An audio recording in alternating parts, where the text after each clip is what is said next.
Hey there, Kinkus and Kitsunes. In this week's Streetlight, we're on site at the VancouFur Furry Convention to hear about people's campaigns and characters. Let's roll initiative.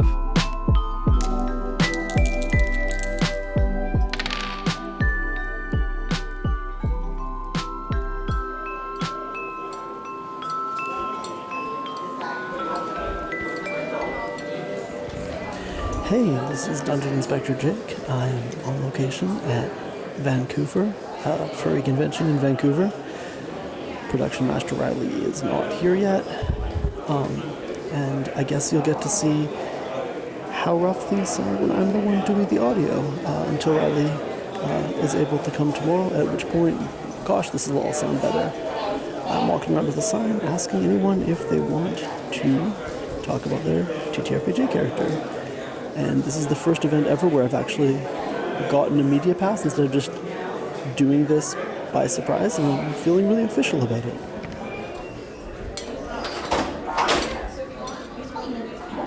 Tell me about your character. Yeah, one of my favorite characters, his name is Dominic. He's a 14-year-old orphan tiefling that stumbled upon power and ended up with too much responsibility at a young age. He is someone who faces nightmares, has to deal with his fears and anxieties, and that kind of grew as he also grew in power. His anxieties grew as he grew in power. Yes, because he's not sure, he's a warlock, he's not sure where his powers ever actually came from. He doesn't feel in control of it, and so he is easily afraid but needs to put on a brave face to pretend like he knows what he's doing. This feels very self-aware for a warlock, because I feel like usually it's power. This feels great. Yeah, he just kind of stumbled upon it, and he's not sure. He wants to use it well, but he doesn't know what that looks like. And with his dealings with those in power, he's not happy with what he saw. And because people were too slow to action, and he sees people who needed help, and he wants to try to use these powers to help, and kind of fighting that with responding to his twin and his allies. He's not sure where his place actually is.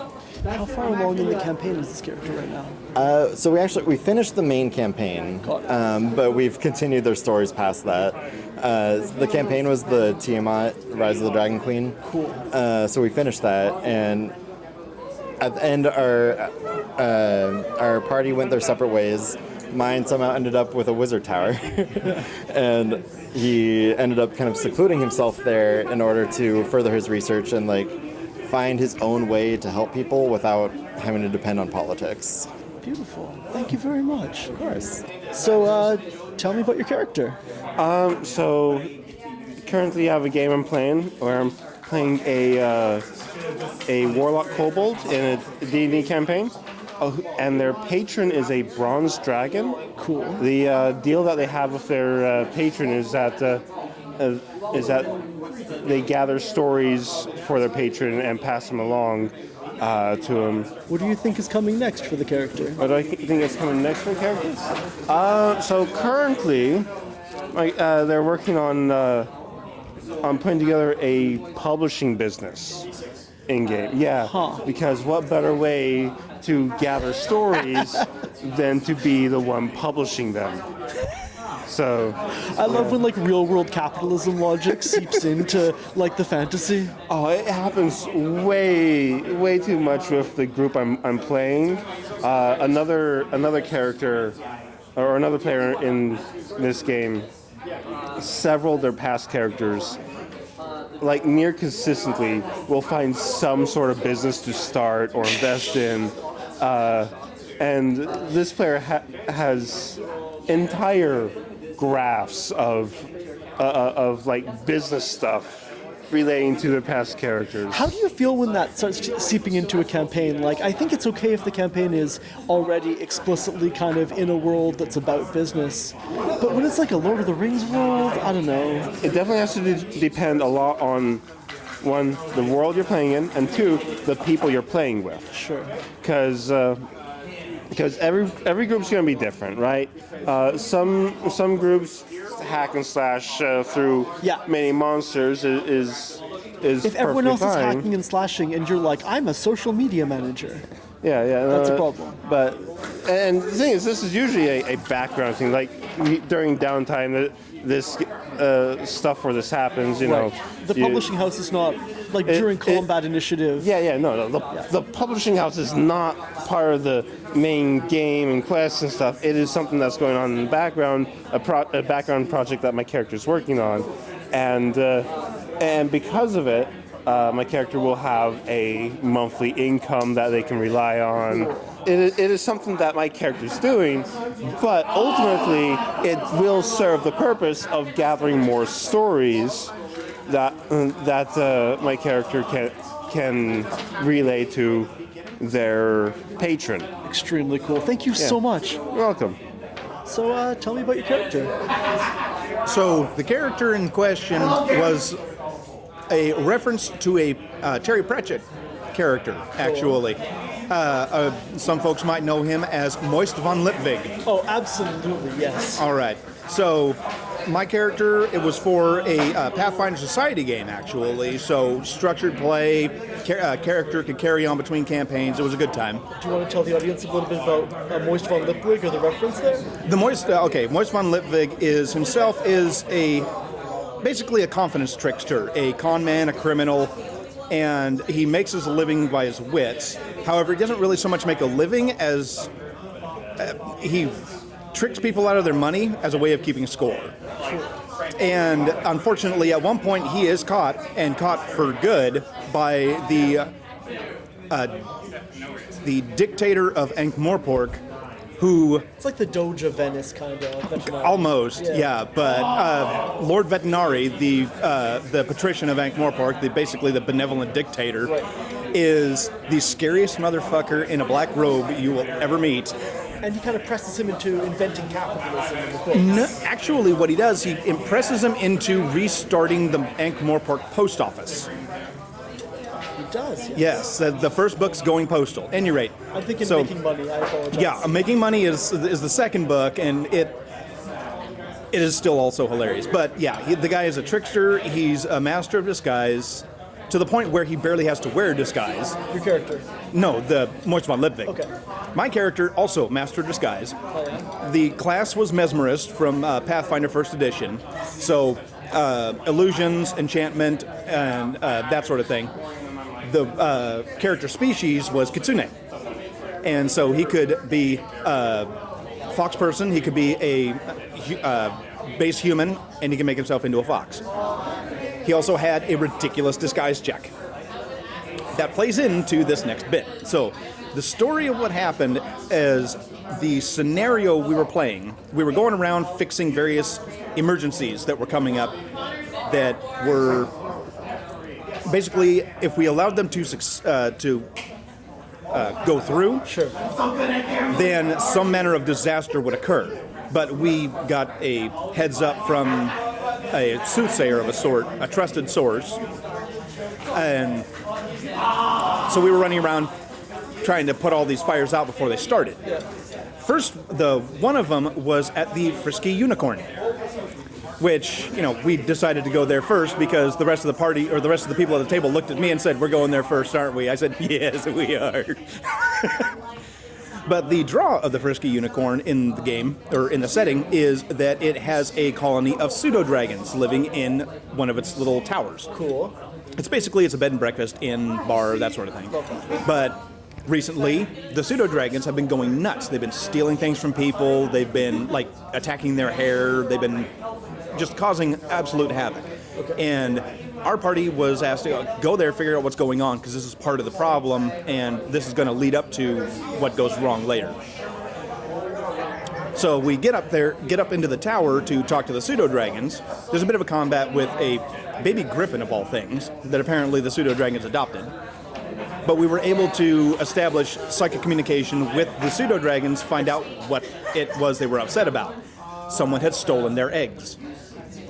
And we asked, can you tell us what they look like? Well, pseudo-dragons, they're generally, the best they can do is pictures and that sort of thing. Pictures, emotions, and a few words. but we were able to work everything out. But my character perked up and says, "Show me a picture of the person who stole your eggs." And they beamed it directly into my brain. Collectively, they saw it from different angles and everything. It's like, this is gonna be good, because it turns out the person who stole the eggs was the manservant, the primary butler of a certain noblewoman who was visiting that inn. Cool. And so my character is like, okay, you guys take care of the rest of this. I have a plan. I didn't actually have a plan. I was making this shit up as I went along, but it was funny anyway. So went down to talk to the innkeeper. And it's like, so would you happen to have a fine earthenware bowl? Or any manner of dish? Yeah. He says, yeah, sure. What do you need it for? Oh, don't worry. I'm about to fix your pseudo-dragon problem. What? Okay, sure. And he hands me one. So my character marches into the dining room where the noble lady was about ready to... Oh, no. I'm sorry. I got ahead of myself. Sorry, I'm going to do this a bit. I apologize. We didn't split with the party just yet. We'd actually gone down, talked to the innkeeper, and said, okay, we know who took we know why the pseudo dragons are upset. This guy stole somebody stole their eggs. And that's when we found out who it was, because my character basically said, he looks like this, and cast disguise self on himself. Critical disguise roll. So, nat 20 on the disguise roll, maxed out disguise check. Disguise self adds a bonus. It was a disguise check of about 40. That's Pathfinder numbers. That's right Pathfinder, there. yeah. But, and that's when we find out the innkeeper said, that's the so-and-so, the butler for the noble lady. She's in the dining room. And it's like, oh, okay. That's when my character has his plot. That's when he asks for the bowl. Gets the bowl, yeah. Yeah. Then he heads in and says, okay, you guys go talk to him. I'm going to go talk to I'm going to do something. And so I got on his side. And he marched in disguised as a butler. And, lady, your breakfast. And she looks at us, this is an empty bowl. I'm like, yes, ma'am, for the moment. Then he hops up on the table, drops his trousers, and takes a shit in the bowl. Oh, boy. She screams. Yeah. Oh, by the way, he still looks like her butler. Sure. She screams and runs away. However, the DM broke because he was to mention at certain point that the lady had rather strange tastes. Oh, so no. he was laughing his ass off because he was really wondering if he wanted to go that far. Oh, no, I didn't know about that. Yeah, but yeah, the DM all but fell out of his chair when I did that, laughing. But the rest of the party, so we cut from me, the rest of the party goes in to talk to the butler and say, hey, we know what you did. Butler's all, I don't know what you're talking about. And they're doing that whole aside. My scheme took me maybe a minute and a half. Right. So then, they're talking to him, trying to intimidate him into giving up the eggs and confessing to what he did. He says, why should I make any sort of deal with you? At which point he's like, that's my cue. My character bounces in the door, still looking like the butler, and says, you get to keep your job. That is such a good call. That's extremely fun. And at that point, the butler's all, Oh, sure. what did you do? Thank you very much. This is a great story. So,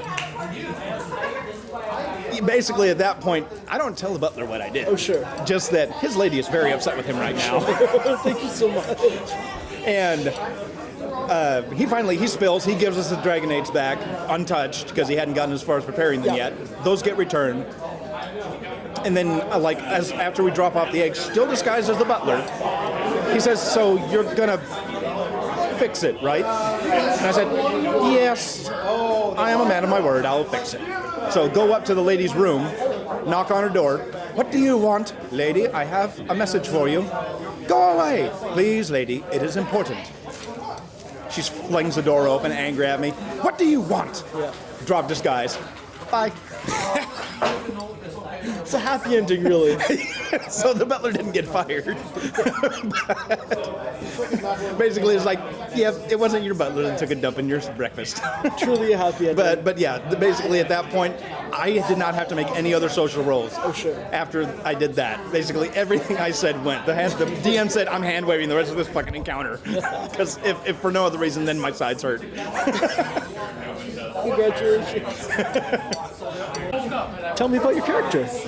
Well, he is a plucky little rat who runs around and thinks he's the main character of the story. What kind of shenanigans is he getting up to? Well, he believes he's a top member of the cult of Talos. He's a professor at the Mages College. He's a monarch of the Goblin town, and he is branching out into other areas where he can, improve his life and others. Where do you see him ending up? Hopefully defeating the big bad and becoming the top ruler of the fictional world. That's the spirit. Thank you so much. You're welcome. Go for it. Okay, so the character I made is actually based off of my name Curly. Hello. Yeah, so I decided to rename myself Asher based on a roleplay character from a number of years ago when I did live action roleplay with some friends. Cool. And our whole roleplay universe is there's 3 worlds. There's the current world where me and you are talking right now. Right. Then there's then there's the second world where anything that was predicted to happen, like the end of the world or the zombie apocalypse, does happen. And that was where our roleplay characters existed. And my character Asher is a half cat, half human that can do magic. Fun. Yeah. What LARP setting was this in? This was just something me and my friends made up. Oh, and we just did it for fun, and we did that role play for like 3 years. Incredible. Yeah, it was so much fun. And we were outside. We had our own weapons and everything, and we just like made foam this. Weapons or? No, we made them out of sticks, and we would often dress up as our role play characters too. Oh, that's so much fun. Yeah, that was like the best. And I used to go camping with my family, so every time I go camping, I'd bring back a staff. Sure. And my shoulder bag actually had like a staff holder, so I could run around my neighborhood with a stick hang off my back. It was the best. Thank you so much for sharing this. Tell me about your character. So my most recent one was I played in the Strahd campaign. I played a duck Aarakocra named Mac Paddleton. The whole pun was he was going to be the Duck-tor. Oh, I don't know about that. But he was a cleric and he wasn't very good at it, so he was a light cleric. He was better at throwing fire than healing spells. Hell yeah. What was his arc? How did things end up for him? Well, he started out just trying to find ways to be inspired as an artist because he was an amateur artist that he also wasn't very good at. That's why he got kicked out of his monastery. They sent him off on a wild goose chase to go find how to be a better artist. And that's how he ended up in Barovia. Yes. Oh. That's how he ended up in Barovia. But he ended up learning how to better care for those around him and become invested in the fate of the world, essentially. That's honestly a really wholesome arc. Yeah. Thank you so much. You're welcome. Hey, Riley here, asking for your support in keeping Campaign Spotlight running. Jake and I started this podcast to showcase the creativity of home TTRPG campaigns. Since then, we've released over 50 episodes, including long-form interviews, historical deep dives, and on-location recording sessions like this one. We'd love to keep getting out to conventions and hearing about cool campaigns and characters. If you enjoy the show, consider becoming a patron at patreon.com/campaignspotlight. Your support helps sustain independent TTRPG journalism and also prevents you from ever panicking and giving 2 improvised NPCs in the same session with the same name.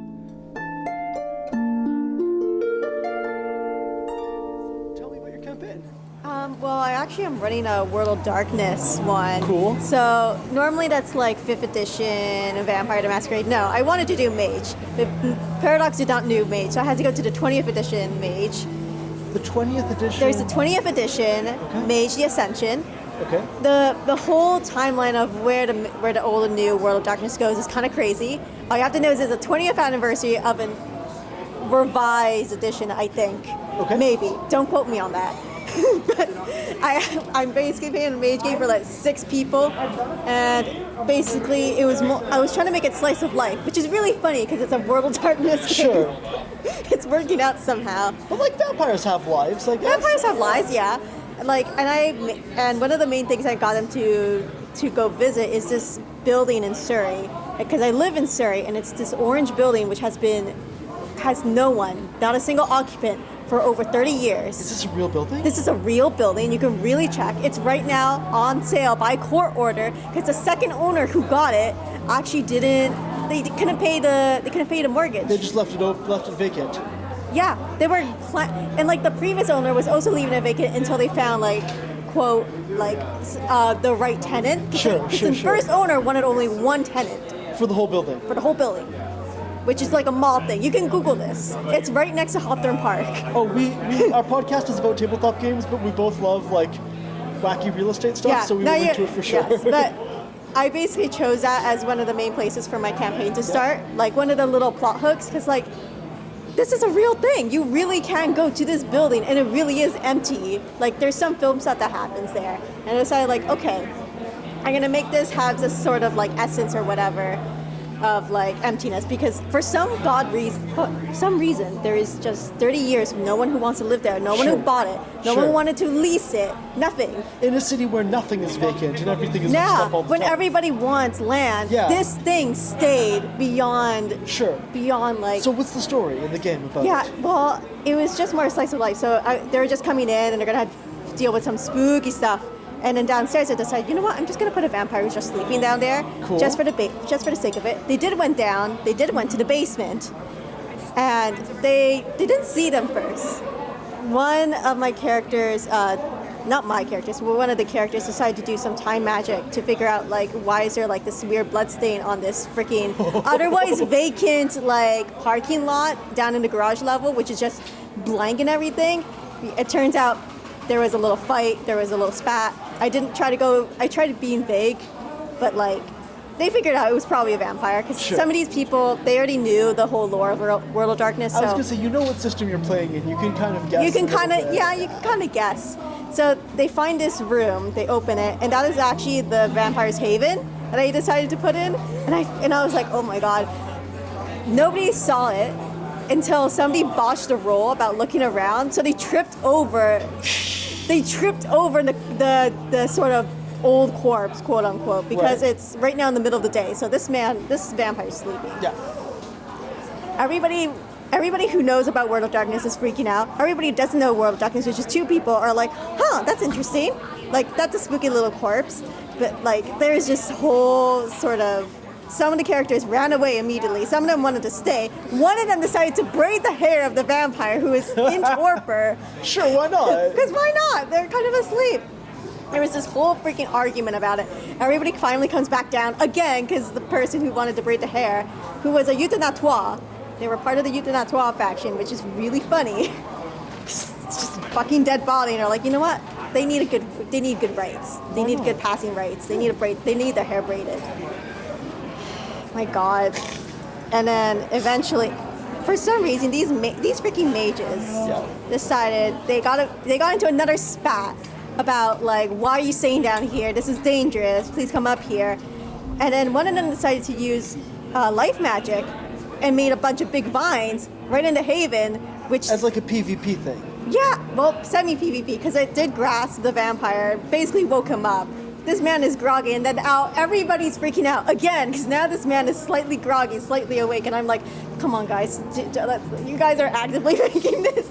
Like, please don't wake him up more. Somebody tried to shoot him. I think they shot him. It's been a while. Yeah. Eventually they all freaking ran out. They also took his diary and his transit card, so that was fun too. I love that the vampire has a bus pass. Of course he has a bus pass. It's Metro Vancouver. It's also because this is the most Vancouver campaign imaginable. No, it's because I personally take transit like day in, day out. Yes, and I'm like, I know transit. Like, if a vampire does not have transit pass, what are you doing with your life right now? Like, you can literally just tap and then you just freaking go up. I will link to the Compass Card website in the show notes so that people can go get themselves one. Yeah, for some reason, if they want to do fucking Compass Card.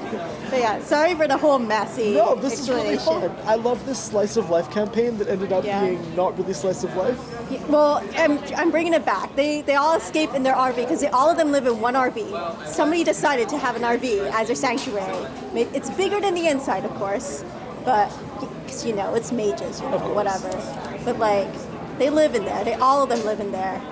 Now they moved up, and I'm forced to bring them to Capilano. I was like, you know what? Okay, fine. You guys can visit the joys of Capilano Suspension Bridge. And yes, I found a map for Capilano Suspension Bridge. And yes, I'm bringing them through and making them enjoy the joys of Capilano.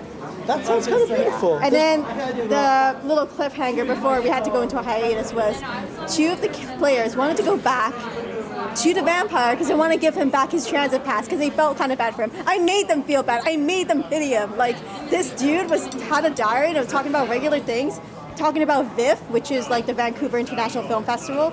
There is like a little theater for VIF in Vancouver, and this vampire, who is a toreador, as some may already guess by the whole VIF film thing, he decided to go. He's a snob. He's a little snob. He likes watching his movies and stuff and then critiquing them in his diary, which has his bus pass inside. Right. So now they want to get back the bus pass, and now the characters are again spatting, like, whoa, we shouldn't visit him, it's dangerous, or no, we have to get back the bus pass. Are they going to infiltrate the VIF theater to do this? Is that I don't the know. plan? I don't know what they're going to do. They're probably going to go back to the Orange Building again to try, because that was his original haven, which, they added freaking vines, as you do. If I see you at the con next year, I will definitely ask you what they ended up doing, because I'll make sure. I promise you. I'll try and make sure to come to this con next year. awesome. I will definitely be here. Thank you so much. Of course. So yeah, tell me about your campaign. Yes, well, my campaign is called the Shade of Cambaria. It's supposed to be a political intrigue campaign where there is a supposed necromancer maybe building an undead army in the background, but that is the secondary evil that is going to be building up to be the eventual big bad.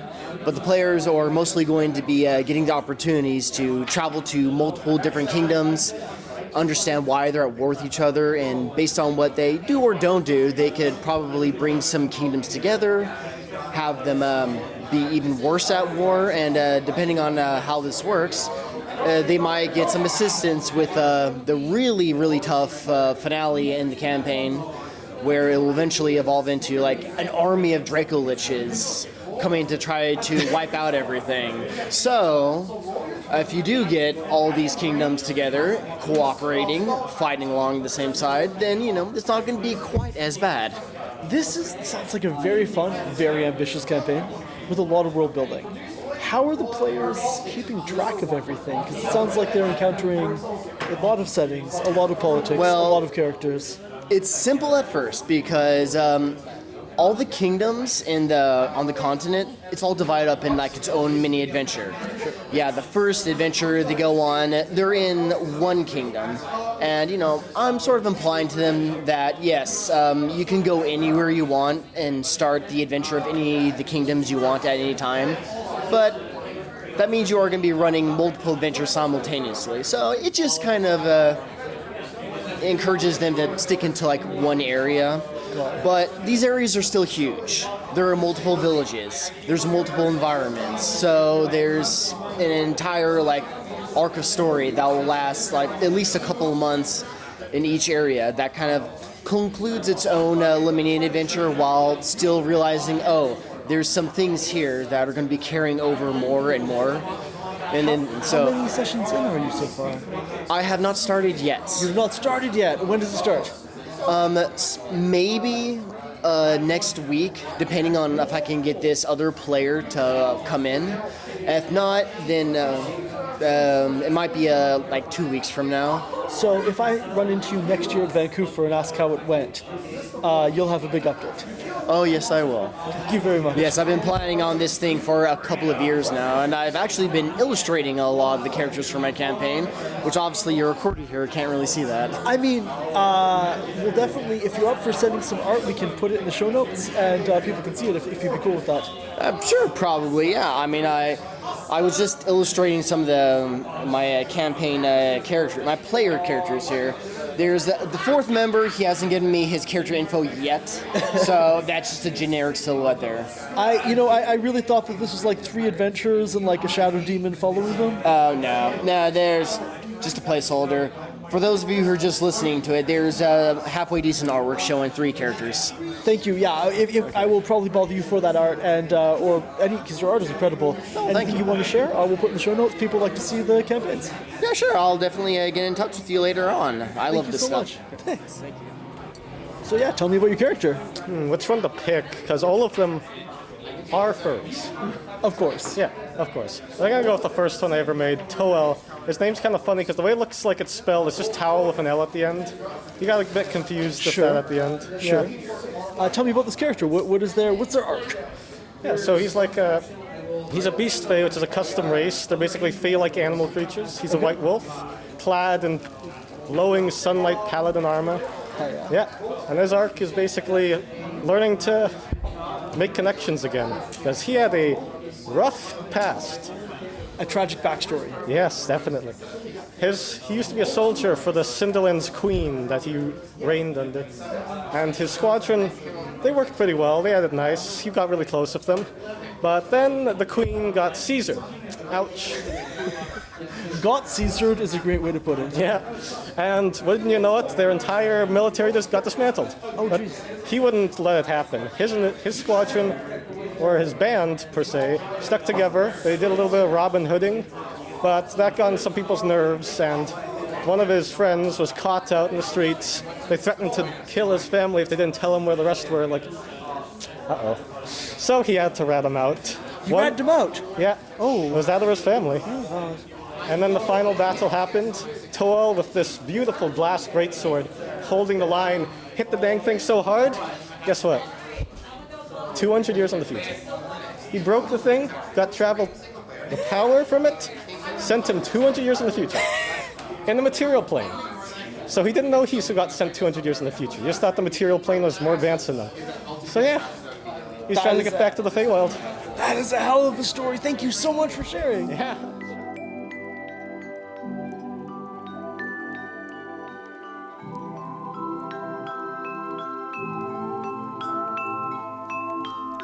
And that's all for this week. I'm Production Master Riley. And I'm Dungeon Inspector Jake. Thanks to VancouFur for giving us a chance to record at the con. If you enjoy the show, consider subscribing and leaving a review, which helps other people find Campaign Spotlight. If you'd like to support our work, consider going to patreon.com/campaignspotlight and becoming a patron. And if you're lifting a storyline directly from a popular actual play, make sure none of your players watch that actual play. For more on the show, including links to all our social media, visit forwardfrequencies.com/campaignspotlight.